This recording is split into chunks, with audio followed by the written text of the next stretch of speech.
Now, for you to all understand my story, you must realize that I didn't actually grow up in the best neighborhood.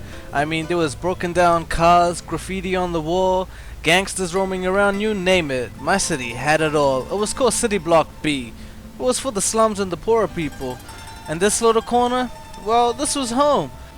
I know it doesn't really seem like much, but all the walls used to block off the wind at night, and I used to be warm. Also had 2 seats down there, a couple of pellets and bricks. Just random shit laying around.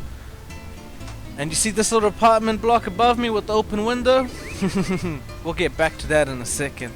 But anyway, if you go down around the block, you'd actually come down to my homie's house, past all the sewage and tunnels and shit. This was Tuco's house. And down the tunnel going down some other shit, you'd actually come around to a little painting me and Tuco did. I did the one on the right. Nothing too impressive, but it was pretty cool back in the time. And around the block from that was my best friend Mario's house. Mario used to try to always still paint in paintbrushes. I think he wanted to be a painter or some shit. I'm not really too sure. And you know exactly where that paint came from. Remember that apartment block up there?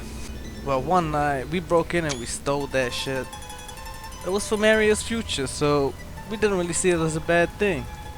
As he always wanted to be a painter, you know. But little did we know, the guy who owned that city apartment actually owned his own house. He was a famous dealer, a gun dealer in fact. So word on the street was that this famous dealer actually had a hideout for me, Tuco and Mario. But we couldn't really do much about it, you know. We couldn't really do much. He was a famous gun dealer. This is where he started out. His journey on being one of the most famous and infamous drug dealers in the city. Apparently you'd go near that cage, yell out B15 and you'd get a Desert Eagle. Yell out B42 and you'd get an AK-47. Only the people in the streets knew the codes. So if you were some sort of outsider, you weren't gonna get nothing from him. This dealer's name was Don Bink. Bink 'cause he used to shoot people in the head but never somehow managed to get the job done. But anyway, this guy got so big he even started his own crew. They used to call them the ABCs. They used to lurk around Block B. They pretty much ran Block B. No one could mess with them because we didn't really have the manpower.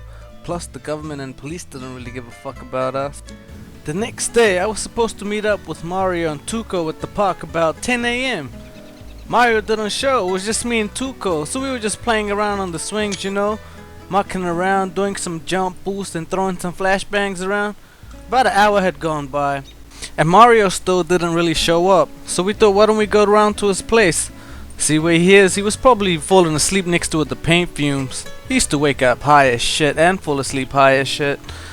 Anyway, when we got to his place we realized that he wasn't there. But there was a little note stuck on the wall that said, "We have got your friend and he is now safe in Italy." And at the bottom it signed, Don Bank. Ah, fuck.